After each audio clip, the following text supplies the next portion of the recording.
Welcome to Voices of Esalen. I'm Sam Stern. Today my guest is Michael Ableman. Michael is a farmer, author, photographer, and urban and local food systems advocate. Michael has been farming organically since the early 1970s and is considered one of the pioneers of the organic farming and urban agriculture movements. He is a frequent lecturer to audiences all over the world and winner of numerous awards for his work. He's the founder of the Center for Urban Agriculture at Fairview Gardens, co-founder and director of Soul Food Street Farms, and founder and director of the Center for Arts, Ecology and Agriculture, based at his family home and farm on Salt Spring Island in British Columbia. So with no further ado, here's my conversation with Michael Ableman. Michael, I'm interested. How would you describe yourself? Because you are an urban farmer, you are an activist, you're an author. Tell me a little bit about what you do. If I were to try to boil down what I do, which is a little tricky, I work as a farmer. That's my daily occupation. Our family has a 120-acre farm on an island off the coast of British Columbia. But I also use farming and food as a form of activism, social activism. So I run a fairly large project in the city of Vancouver, which employs about 30 people who are dealing with long-term addiction, mental illness, material poverty.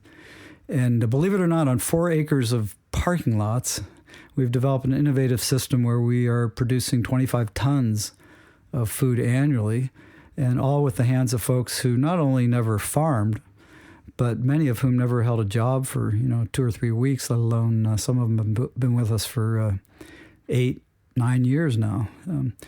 And I also do some writing about food and agriculture, and have for quite a number of years. I guess there's now 4 books out and 1 in the works. So let's begin at the beginning a little bit. So, where are you from? Tell me a little bit about your upbringing and how the person that you are came to develop into the work that you do.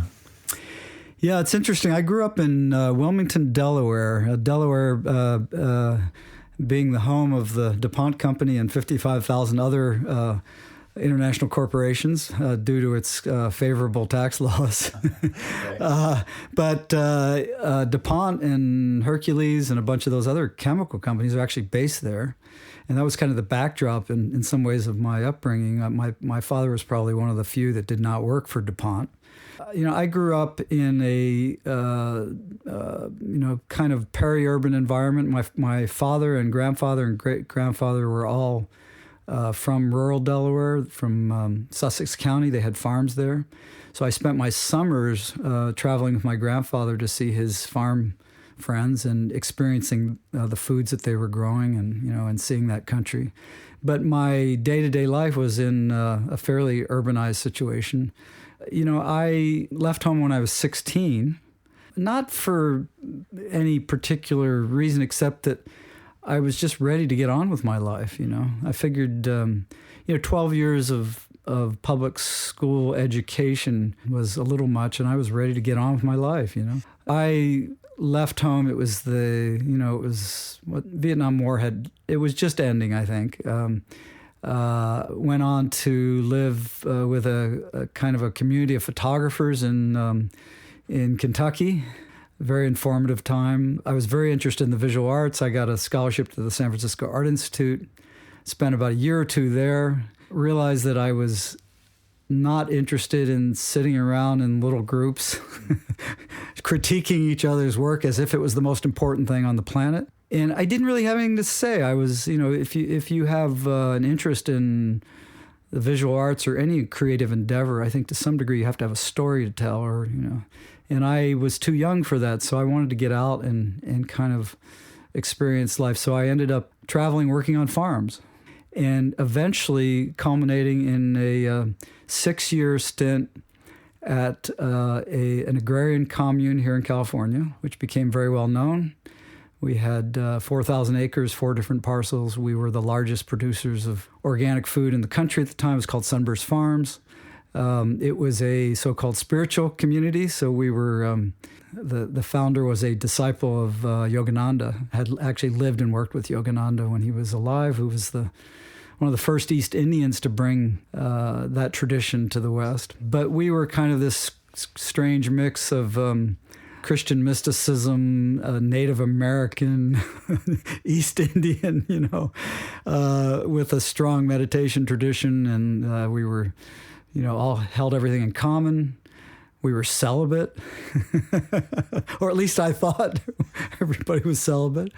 But what was powerful for me was, and where I derived my inspiration and my grounding and my passion was that within 3 months of living in that community, I was given the responsibility of managing the 100-acre pear and apple orchard that was located in the Cuyama Valley, which is a high desert valley east of Ojai, And here I was at the age of 18, having never managed anything, knowing nothing about agriculture, directing a crew of about 40 people, most of whom were older than I was.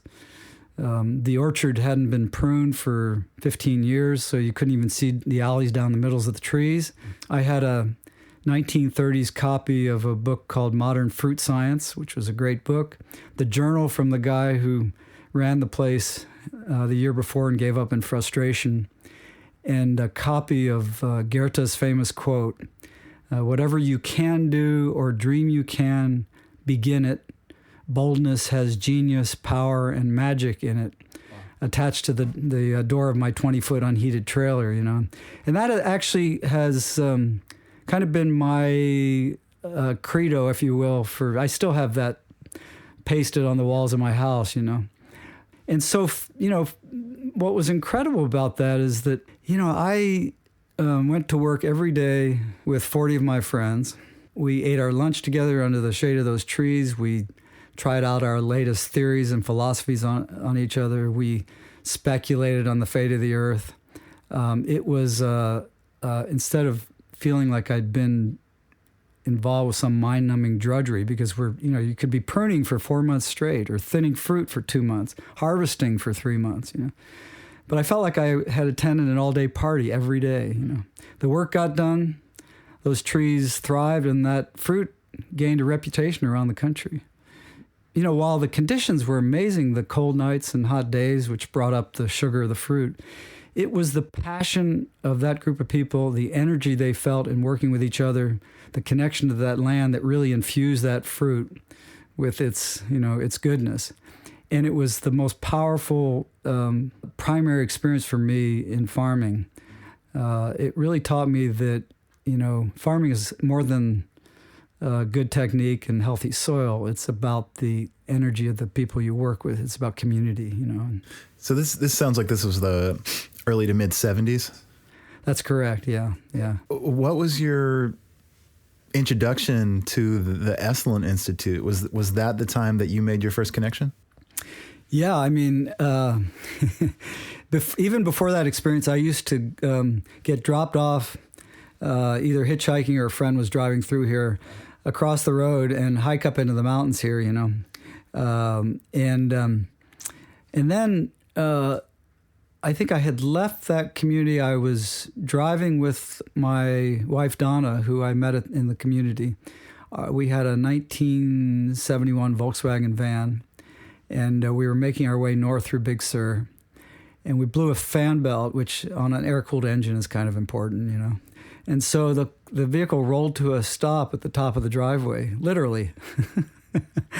And so, I wandered down the hill because I needed a phone. There were certainly no cell phones then.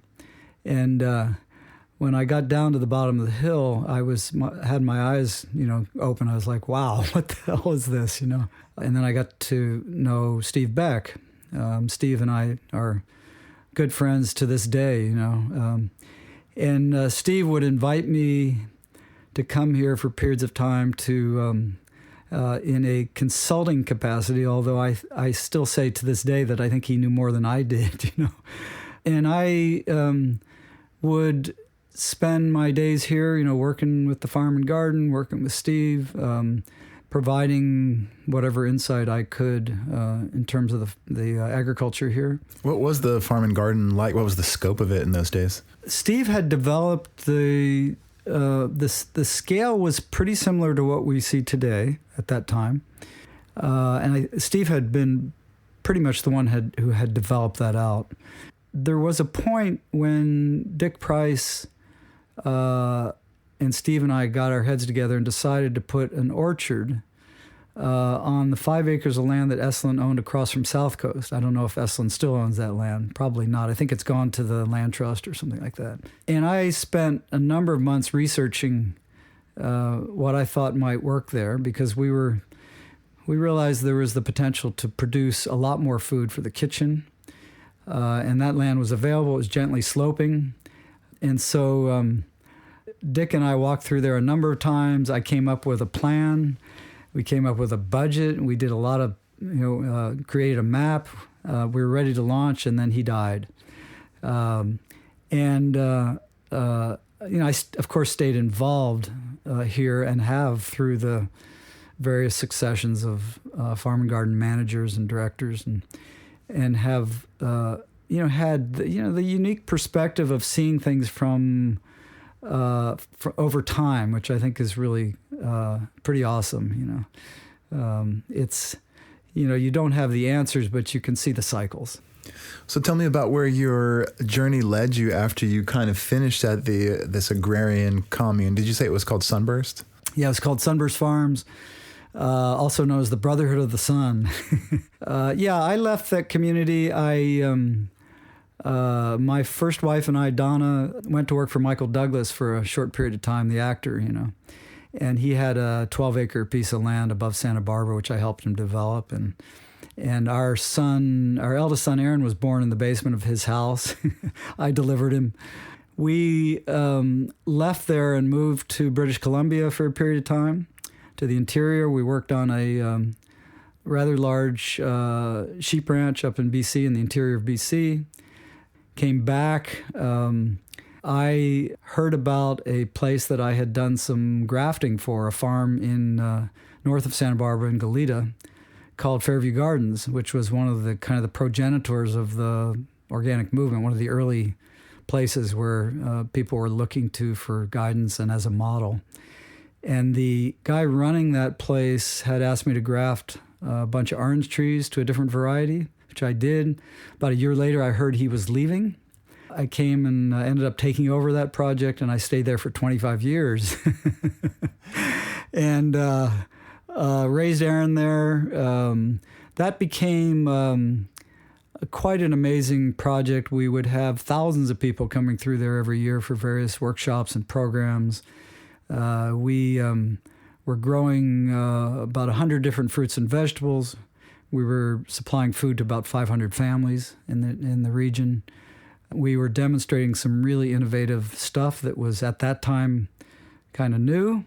It was an exciting time. We had a lot of luminaries from around the country and the world that would come and spend time with us. We ran, lectures and music events and dinners and. So it was an exciting time. It was kind of another very formative experience for me, because it kind of built that side of me that wanted to teach and share the knowledge that I was accumulating. Well, what was the state of organic farming at that time? I mean, had the monocropping model of large-scale agriculture pretty much taken hold? Yeah, no, it was in those days. I like to say that I probably personally knew just about everyone in the country who was in the early days of this, who was doing anything in regards to organic farming. The movement was still quite new. Well, new being the reemergence of the movement was new. It's certainly nothing new about what we do. We have just rediscovered something very ancient, and are kind of melding it with some modern techniques. But those who were kind of reinventing, rethinking agriculture in a more sustainable way, there weren't very many of them. And we knew each other, and I had the blessing of being able to see this thing kind of grow from that point to where I wouldn't know even a tiny fraction of what's going on now, That was incredible. I mean, we did have, in those days, we started having some of the big conferences. I remember I think I was probably at the first Eco Farm conference, which was held at a YWCA camp north of Santa Cruz called La Honda, I believe it was, They were exciting times because the language we were using, the ideas that we were putting forth, the models that we were creating were so completely different than where the dominant system had been going. And people were either skeptical or laughed at us, or there were a few who really took notice, And from those early, very shaky beginnings, we have built a rather remarkable movement, and that's pretty exciting, Yeah. I mean, the thing to remember, though, is that, what we're doing, I mean, the only new thing that we are experiencing is what has occurred really since World War I and World War II, which is really where the technology for large-scale and techno-chemical industrial agriculture has evolved out of, So, that's only been, 75 years, 80 years? I don't know, 100 years? No, 75 years. My chronology is...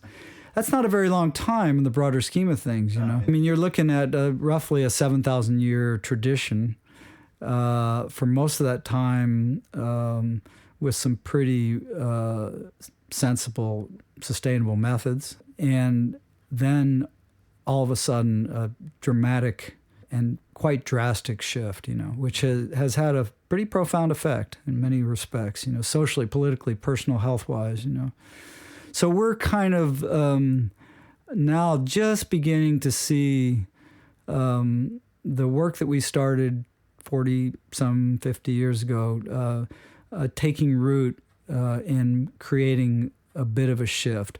But it's still fractional. It's still tiny relative to the broader system, Yeah.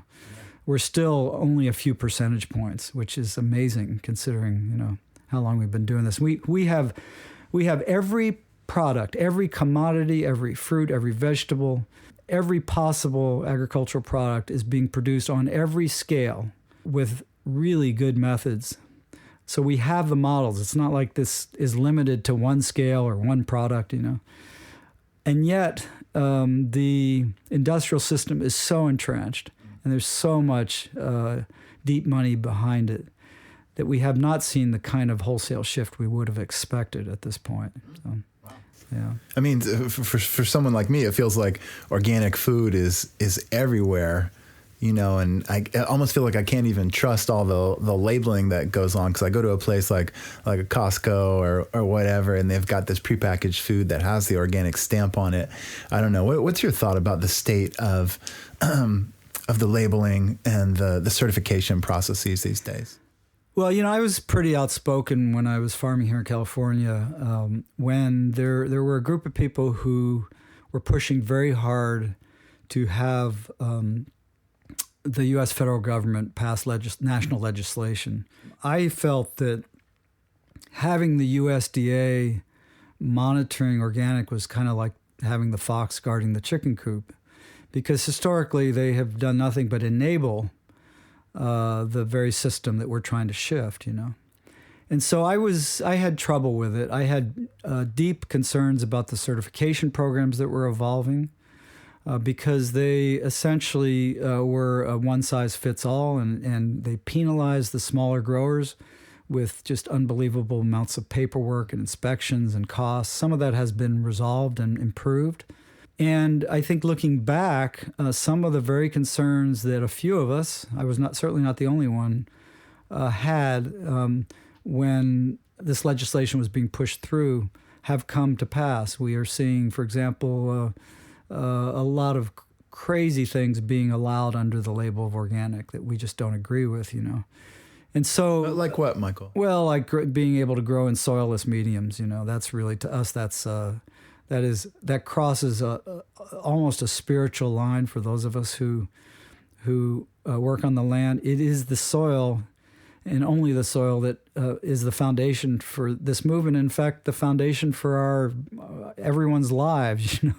We are every one of us, whether we farm or not, are inextricably tied to that thin layer that covers the planet. It's the placenta. And so to think that we're going to somehow make food that is whole and complete in soilless mediums. What is a soilless medium? Like hydroponic? Yeah, hydroponics and other systems that do not require, the living soil. There was a big fight over this recently, and it was approved. And so we're seeing the dilution. That's just one example. The dilution of what the word means. And my position is that every movement, to some degree, reaches a point where it has to reinvent itself, has to create new language to describe what it does, And I think some of that has been happening. I think some people are not using the word organic anymore, even though they may be the most loyal to the tenets, the basic principles. They just feel it doesn't mean anything anymore. I don't use the word very much at all. In my I dropped out of the certification because I didn't feel good about it. I do think there's a place for certification if you're shipping foods long distances where you need a paper trail. There's probably good reason to have that. But for those of us who sell directly to the people who eat our food, the best certification is the relationship that we have, And I know that sounds very naive, but I think that creating a system based on honor and trust and the ability for local individuals to have a relationship with the person growing the food, that's powerful, And nothing will be as strong as that ever, And so there is a very significant percentage of people in the movement now who no longer even use the word. So is it economically viable for, let's say, a young person getting out of college who wants to support themselves, support a family, for them to become a farmer, organic or not? The simple answer is yes, with a lot of caveats. It's for whatever reason, we've seen this crazy assumption that if you get the right tools and wear the right clothes and find a little piece of land, that you're instantaneously qualified as a farmer. Now, no other profession works like that. If you're going to be a carpenter, you might spend 5, 6, 7, 8 years as a journeyman, studying. If you're a sushi chef in training in Japan, you might spend the first 2 years just sweeping the floor and then maybe be able to sharpen the knives. You'd never even touch the fish, The point is that there is a history and a tradition of apprenticeships and of learning from people who have done this for a while that seems to sometimes get lost in the farming world because it seems so sexy and interesting. And so I think that someone can do very well, but they need to take the time and invest the years it takes to develop the skills and develop the experience, and if possible, do that on someone else's farm where you can make mistakes at their place. I think that if someone is getting started, they do not need to own the land, because I think if you're servicing a mortgage as a new farmer, that's pretty tough. But there are many other ways. There's a lot of land out there and people who want that land used. There are long-term leases and ways to get into land without having to make that investment initially on your own. I think that it takes a minimum of 5 years on developing a farm before it begins to stabilize and really find its groove. But I see a lot of people who are very successful, who are able to put their kids through college, who are able to pay mortgages, who are able to make a living that's on parity with other professions. And I think this also brings up a bigger question, which is, what is the responsibility of eaters towards the food system as a whole? Is it really right that, that we pay less per dollar for food than any nations in the world, that such a tiny percent of our broader dollar. Are we willing as eaters, and I don't like the word consumers, so I say eaters, to say, look, this is as important in my life as my doctor or my lawyer or any other professional, and I'm willing to invest in how I nourish my family so that the person growing that food is well supported, and the land is well supported. This is a responsibility for the society as a whole, to take on. And we have not gotten there yet. There's a lot of lip service, lots of chatter and talk, but it's not there. What about in your country, Canada? About the same. Yeah. Same deal, Actually, the U.S. and Canada are probably on par in terms of, how much we pay per dollar for food. It's pretty darn low, And, the interesting thing here in this country is that we get cheap food at the checkout counter, but there's just innumerable hidden costs, Not the least of which is, still to this day, staggering amounts of money that goes towards supporting farm subsidies, which subsidize the largest industrial farm systems that we really need to get away from. I mean, it was for a while $46 million a day. I still don't understand that. What is it? Because they have good lobbyists, or what is going on? Yeah. Well, one thing that was really fascinating to me is years ago. It's been quite a while ago. An investigative journalist, started looking at where the subsidy checks were actually being mailed, and they were going to places like Pacific Palisades and Beverly Hills, and so the money was going into the pockets of very wealthy landowners who supposedly had quote farms, and. So, it's this is a system that has been propped up absolutely by lobbyists, by state senators, Congress people who have gone to bat for the wealthiest members of their communities, because those are the ones that are paying to get them in office. I mean, this is the way it's working. But back to the question in terms of, is it a viable profession? Do you think you're more likely to succeed if you're going out on your own if you are a diversified organic farmer, or if you are a specialized one, if you're creating a one product? Well, my philosophy has been to say both, because I always encourage people to have what I call a body of signature products that they have really mastered, if you will. So maybe you have 6 or 8 things that you grow that you're really good at, and you can do those consistently. The community is going to be able to depend on you week after week, year after year, to grow the best of whatever those items are. Mm-hmm. But then, in order to fill out the broader farmscape, to create a system that has proper crop rotations, to create a system that is more self-sustaining, self-fertile from an ecological perspective, and also to balance economically the potential from year to year of problems with crops, weather changes, market drops in a particular crop. It's good to always be developing a whole palette of things. So if you're direct marketing, as I do a lot of at farmers markets, if you have like CSA programs, you have a retail store of some sort, you need to be growing the full range of products so that when you show up at the market, people can get everything they need, Within that, I still specialize. People know me for, in the spring, our asparagus are really hugely popular. And then our strawberries, we grow French melons. We grow incredible blueberries, we do crazy things like baby ginger and things that, shouldn't be growing where we live, So I think, you want to develop a particular niche, but you also want to have it balanced with a range of products.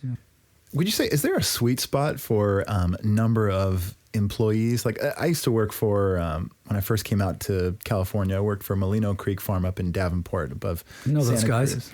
They had, I think, 8 shareholders in their farm, and they employed about like 10 of us who are the pickers. And it seemed to be a model that worked for them for a number of years, and keeping it kind of small, but not for people, Yeah, those guys have had a great history. If I'm assuming we're talking about the same place. I mean, Steve Gleasman was involved with that at one point, years going way back, and a number of big movers and shakers in the movement. It was dry farm tomatoes, Dry farm girly girls was what they were growing, which are incredible, and talk about a niche. I mean, that's, there's nothing better than a early girl tomato grown without water, it's just the best, And Mark Lipson was there for a while, and some great people who have had a really profound influence on the movement as a whole.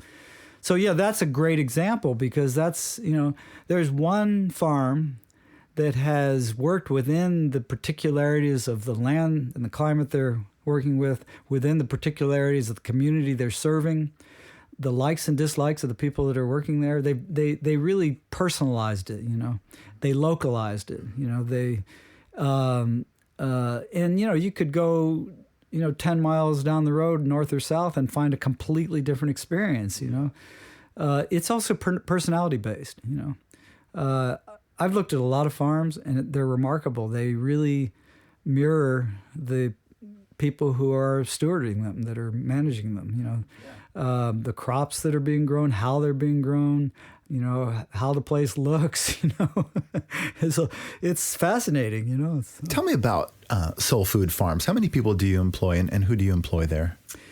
Yeah, so I started Soul Food Street Farms about 11 years ago with a younger counterpart, Sean Dory.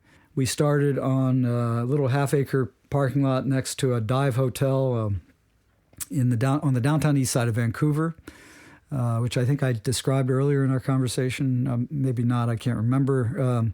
The intent, the goal, the primary goal was to provide one meaningful engagement to individuals who had no reason to even want to get out of bed each day. I'm talking about folks that if you drove through or walked through this neighborhood where we work, and you saw them on the side of the street with a needle in their arm in broad daylight, which you see regularly, or pirouetting in the middle of the road, high on crack, you'd write them off as, a total loss. These are the folks that we brought in, and we created a training and meaningful employment opportunity that has, in some cases, had profound effects on their lives, We started with 11 people on a half acre. We now are working with roughly 30 people on about 4.5 acres.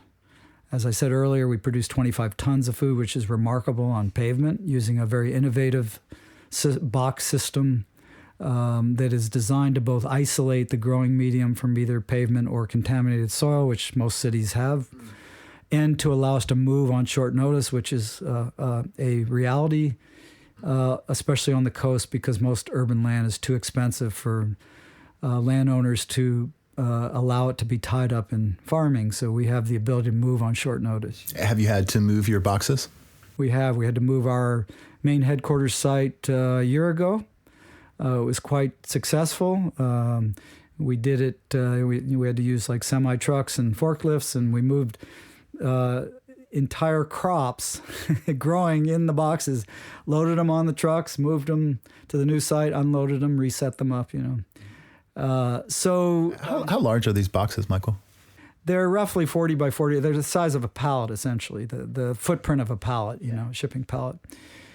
And so this project has been going on for, like I said, about 11 years. We have individuals who have been with us since the beginning, which is unbelievable. Our goal is we're not there to save anyone. We're not there to get people off of drugs, interestingly enough. We're there to provide a sense of community, a place to go, meaningful employment, a sense of responsibility. Very simple things that have had very profound effects on people's lives, I'll just give you a few examples. I mean, Lyle says, if I didn't have this job, where would I be? Dead, in an alley shooting up, or in a penitentiary. Those were his three options. Now, this is a guy who's not prone towards dramatic or romantic reflections on a life that's included, robbing banks, providing collection services for drug dealers, and surviving the jump off the top of an 18-story building. When he tells you something, he's probably telling you something, And so he's an example of someone who, as long as I've known him, he's been on morphine for his physical pain and heroin for his emotional pain. He's probably will be addicted his whole life, even though he would do anything not to be. But he's incredibly functional. He can come and do an excellent day's work, and it makes all the difference in how he feels about himself, and what he's doing, We have, like I say, there's 30 people who have stories like that. I have seen things that I never would have imagined. I've seen people I didn't think could get through a single day of work, who are now supervisors, and teaching other people, how to do stuff, who come with me to give talks and are amazing storytellers and, confident in, who they've become as farmers, and that's pretty amazing, Is your farm subsidized in any way?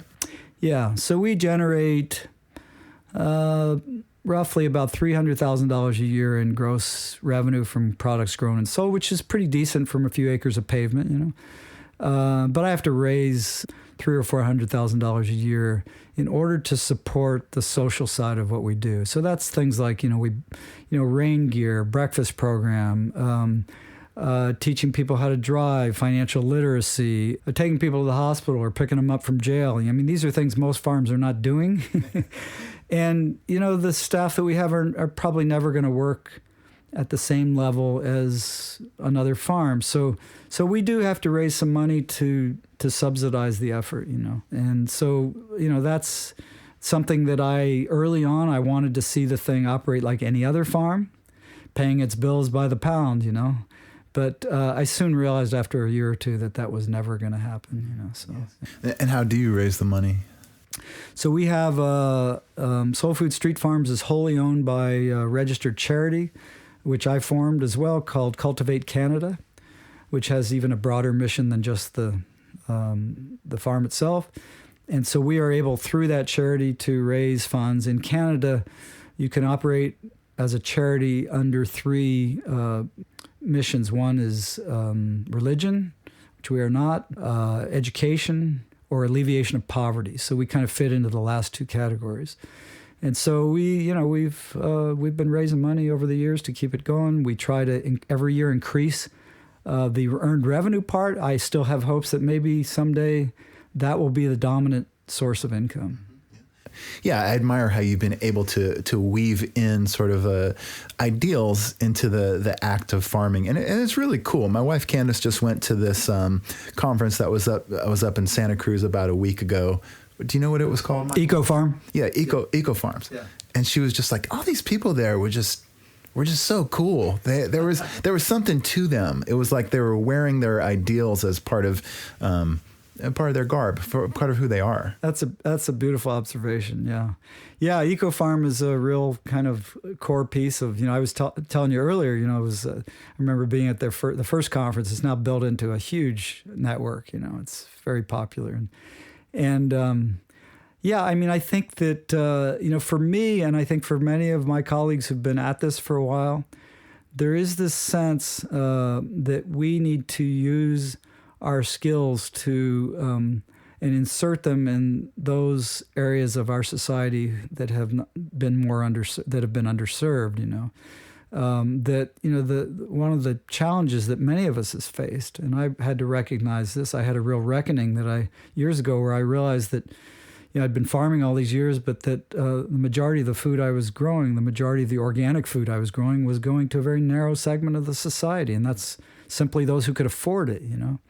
And so I felt like, I really need to find a creative way to use my skills to not give away food, but to teach people how to grow it, to to kind of pass on some of the principles and philosophies that are associated with it, to share with folks that are not attending Eco Farm or going to Whole Foods or any of those places, but have equal needs like the rest of us. I mean, look, clean air, pure water, good food, that's not just something for rich white folk, That is the birthright for everyone, And we got to figure out ways to spread that out, because those are really fundamental pieces of creating a healthy society. That is not something that just belongs to an exclusive, narrow segment, Well, let me ask you a little bit about the another side of your life, which is the writing side.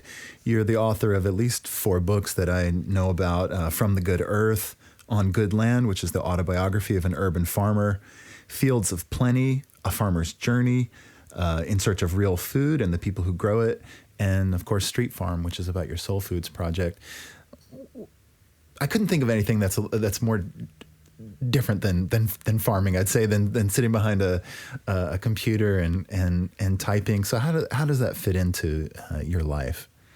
Well, it's interesting because I would have made that same assumption, except that I've discovered that by nature of the slow, patient art of farming, which, the most important agricultural skill is not all these things we think, it's observation, which actually happens to be the most important skill for a writer or for a visual artist.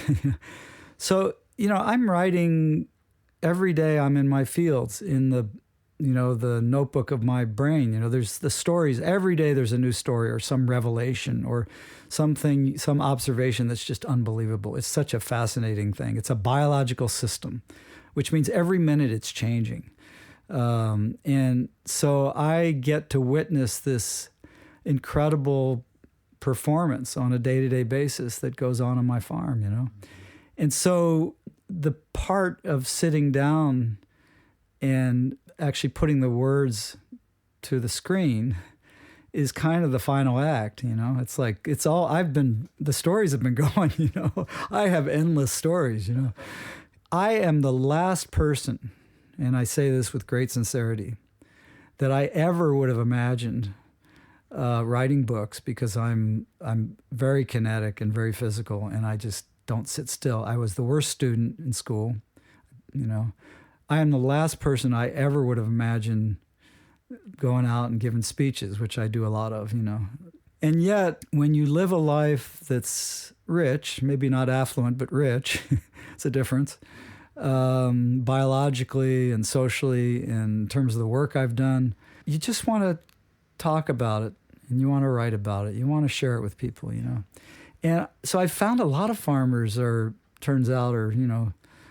good writers, they're great artists, they're musicians, they want to interpret this in another form, and we need the balance. Like, I love my winters off now. Yeah. When I farmed in California, never did I have a winter off, but here now, farming in BC, we take 3 or 4 months, and that's when I do the other work, and I love it. Yeah. So, what's your favorite book that you've written? I think it's Fields of Plenty. I think. It was that was amazing. Both Fields of Plenty and Street Farm. I mean, Fields of Plenty was based on a road trip I did with my eldest son, Aaron, visiting, these folks who had mastered the production of various signature products, cheesemakers and fruit growers and grain growers, and then also writing about what we were seeing along the way, and going into fast food restaurants and up in spray helicopters. And so it was this kind of amazing collage of travel, and included visiting my father and having him take us to the places the places where he grew up, the farms he grew up on that were no longer, So that was a lot of fun to write, and it really was amazing. It's kind of memoir style, Yeah. And then Street Farm, I think I'm pretty happy with. It was a very hard book to write, extremely difficult, because of the great sense of responsibility I felt to the people whose intimate, and I mean very intimate, stories were shared with me, And while I was careful. I offered to change names. Nobody wanted their names changed. And, it still was a sensitive and very kind of difficult thing to put together in a way that was respectful and not patronizing or demeaning or. And yet I feel good about that book. I feel that it does not have a Hollywood ending. There's some hard stuff in there.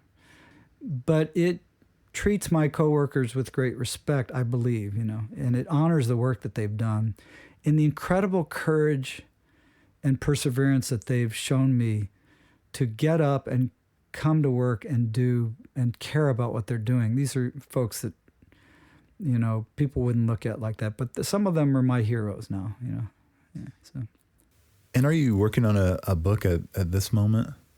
As we speak. You're just addicted to... There's something wrong with it, but there's something very cathartic too. I mean, I would have to say that probably everybody you've interviewed or talked to, anybody doing whatever kind of therapeutic work or they would have to admit, if they were being honest, that they're working on themselves when they're doing that as much as with anybody else, And when I write, I just feel like it's my way of, it's very therapeutic, and I have an absolute imperative, I don't know how else to describe it, to tell stories. Is it hard? Oh my God, it's like sitting down sometimes and doing that. You've done it. It's brain-wrenching, but the satisfaction, love it, Once I'm kind of a quarter of the way in and can see where it's going and it's got some momentum, I'm feeling pretty good. I'm a bit of a futurist junkie. I'm so curious about the next couple hundred years of our lives on this planet. What would you guess would be the future of agriculture? Let's say, push it out 100 years from now. What I really believe right now, and this does to some degree answer your question, and then I'll move beyond this, is that the greatest role in society that farmers need to play going forward, starting now and going forward, is not necessarily the production of food, but the sequestering of carbon and water. You see, farmers have control of a lot of land, either under their management, maybe under their ownership, under their control.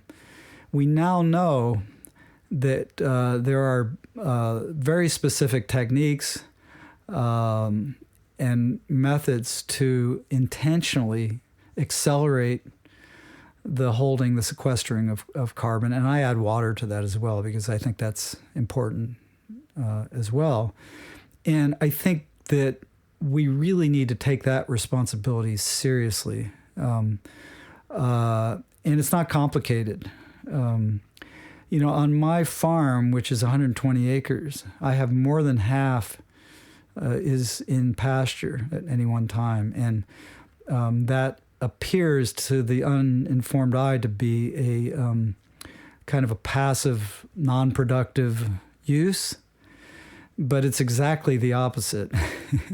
There's a lot going on in that pasture, that's really important to society to achieve the kinds of goals I just mentioned, but it's also important to improving and stabilizing the fertility of that soil. So, if it does get farmed in the future and I rotate that section of land that I am intensively farming, that I've got something to work with.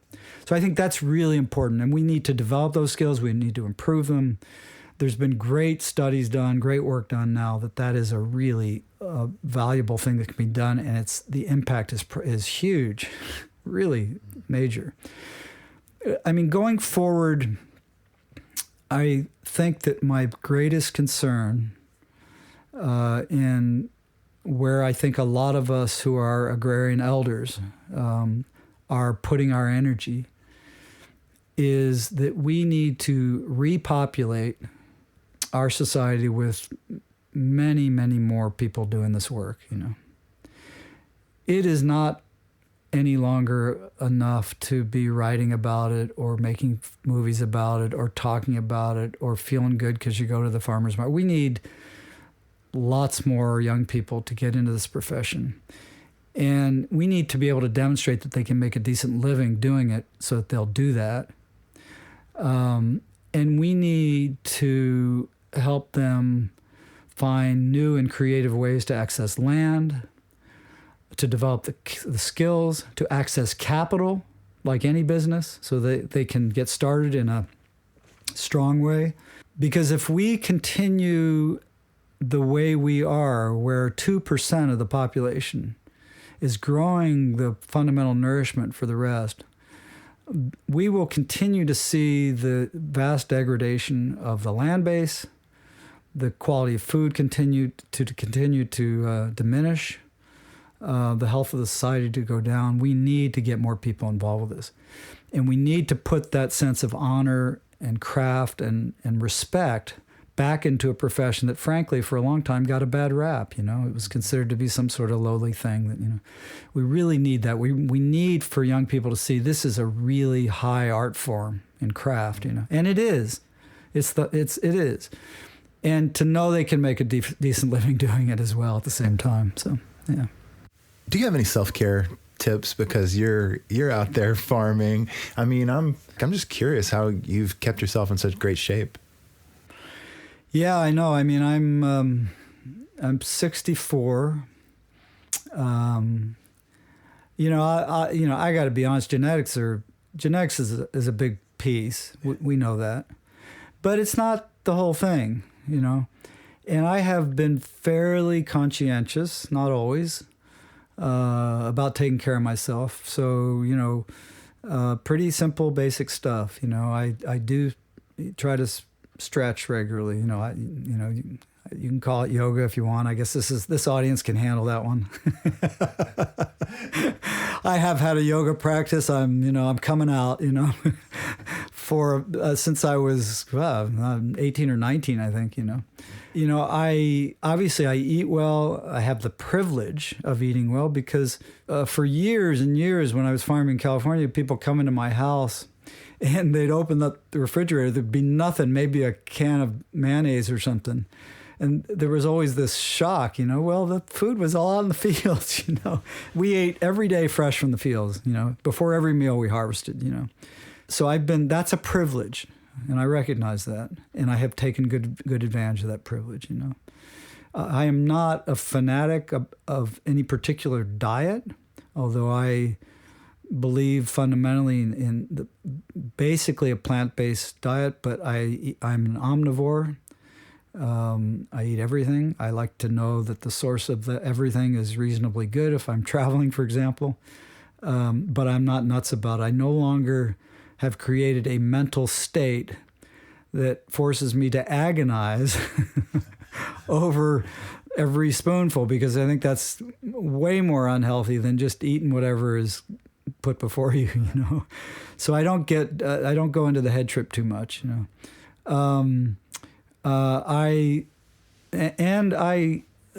as physical as farming is, and my place is not all flat. So, the first year I was on our farm in BC, I wore a pedometer. I was doing 8 miles a day, on uneven ground.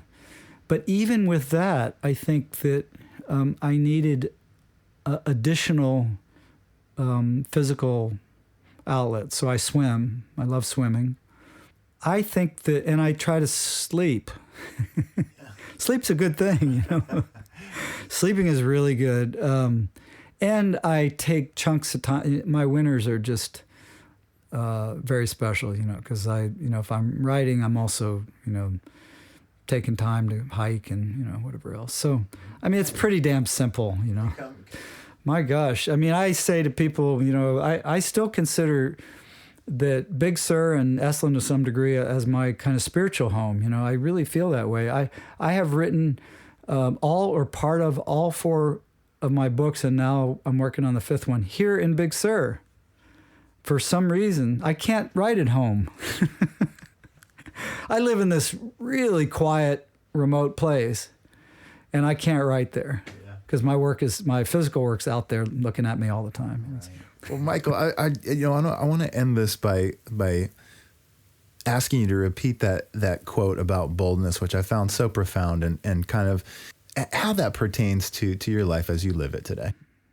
This has been, there are little torn off scraps of paper to this day all over my house, and they have been on the walls of every place I've lived since I was about 18 years old.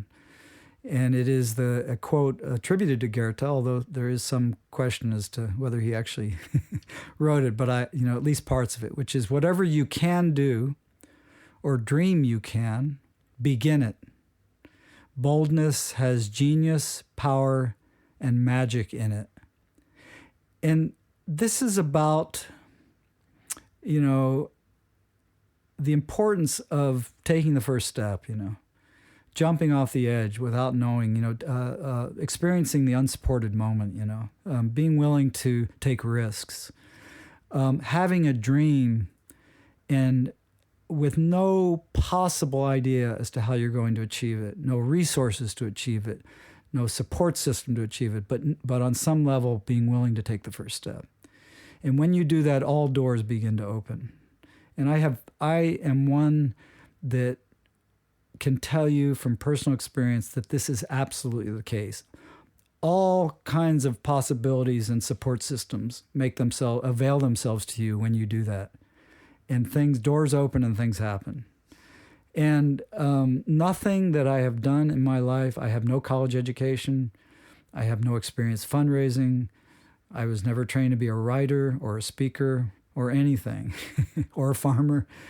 So I really am not qualified for anything that I do except for that little torn off sheet of paper that graces my wall, and I follow that. Michael Ableman, thank you so much for joining us on Voices of Esalen today. It's been awesome hanging out with you, Sam. Thank you. Thank you for listening to Voices of Esalen. Today's show is produced in conjunction with Cheryl Frenzel, Geraldine Hess, Lori Putnam, Shannon Hudson, and Ian Golden. Our music is by Nico Holloman. If you'd like to hear more episodes, please find us on iTunes. And if you like what you're hearing, take a second to subscribe, rate us, and review. You can also find all of our episodes at our website, esalen.org. That's ESALEN.org. The Esalen Institute is a nonprofit organization. Programs like this one are made possible by the support of our donors. Thank you so much for your contributions to our world.